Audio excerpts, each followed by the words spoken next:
Alright, what's going on, guys? My name's Chopper. So there has been some DLC 3 information in this game that this entire time that we have not even realized until just now. It has been looking at us for a while, and we're just now putting this connection together and just now kind of realizing this. So let me go ahead and give you a brief recap of where we are in the zombie storyline thus far. You guys know that we're trying to collect everybody's soul in the summoning key. We got Richthofen's in the Giant, we got Dempsey's under Eisendrache, and we just now got Takio's in Zetsubo So the only person that leaves left out of our group is Nikolai, and of course that's going to be in DLC 3 in Stalingrad. But there are a couple things that make me think that getting this one may not be quite so easy. Like, it's been kind of, I guess, easy to get everybody's souls, but I think Nikolias is going to be a little bit of a different story. Now, let me go ahead and explain why. Now, the only reason why Nikolai is going along with this stuff with Richthofen and the crew is because he hopes that one day to return to his normal life with his family. That's all he wants, is a return to how things used to be, a normal life with his family. That is literally the only reason why he's putting up with Richthofen and everything that he's having him do. So I'm going to go ahead and make the assumption that Nikolai did lose his family in the Battle of Stalingrad. We know that Nikolai did actually fight in that battle, as we hear quotes from him in Zetsubo talking about that battle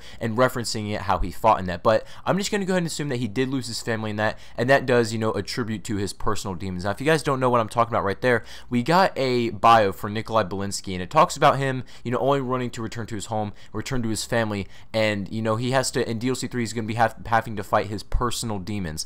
Now, we didn't really know what that was exactly. We still don't know really exactly what that's a reference to. A lot of people thought, even I thought it was a reference to his alcohol addiction, but it seems more, I guess, a deeper meaning about his family. We're going to see how that plays out, but just kind of keep that in mind. I want you to keep one word in mind in particular. I want you to keep the word demon in your mind. Now, there's a mission in the campaign called The Demon Within, and this is the one where you go into Sarah Hall's memory, and there's a short clip in which something flashes by. I'm going to show you exactly what flashes by. You see it really quick right after the tank, but there are look at these three things. I'm going to show you three different kind of angles and screenshots. Who does that look like to you? That looks exactly like Nikolai. I don't know who else that could be. That literally looks exactly like him. Goatee and mustache are on point, but I want you to take a note of a few things in this picture. Number one, I want you to take a note of his clothes. That almost doesn't look like old style clothes. That kind of looks like modern or even like futuristic clothes, but that would make sense in our zombies timeline. We're going to talk about that in a second, but I just kind of want you to take note of that. The second screenshot here gets us a little bit of a better view of him in this actual test subject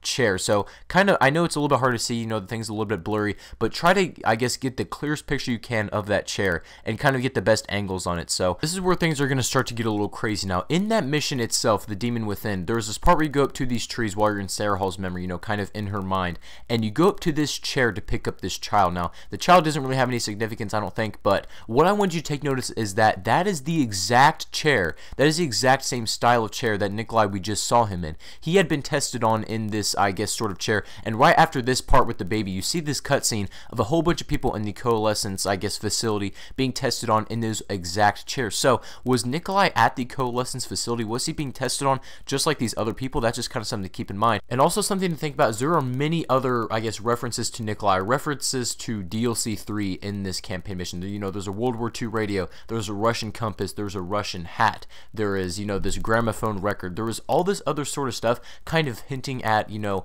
this DLC 3 kind of hinting at Nikolai's story here, or that Nikolai somehow at some point lived here maybe with his family or whatever, but all these other references and kind of lore backstory pieces kind of hinting what we're going to be seeing. Now, you guys will recall the last part of this mission in which you go into that house and you have to fight off zombies, and then where you actually end up killing Sarah Hall at the very end of that. But you go into this house and you actually fight off zombies, and so how could somebody have been seeing that? Now, somebody had to have tapped into Nikolai's memory in order for them to see it. So that means at one point Nikolai had experienced that, because that had been a memory of his own, and Nikolai's memory has been, I guess, projected onto somebody else's mind. But that's really what I think all these DLC 3 and Stalingrad references are kind of leading up to, and this has been in the base game this whole time. We really just kind of put this together just now. So that's pretty much all I got for you guys today. I just thought this was really interesting, as, you know, we should be getting DLC 3 information soon. You know, we should be getting the trailer, or at least the name of the map, very soon. So anyway, that's pretty much all I got for you guys today. If you guys did enjoy this, make sure to leave a like and subscribe if you haven't already.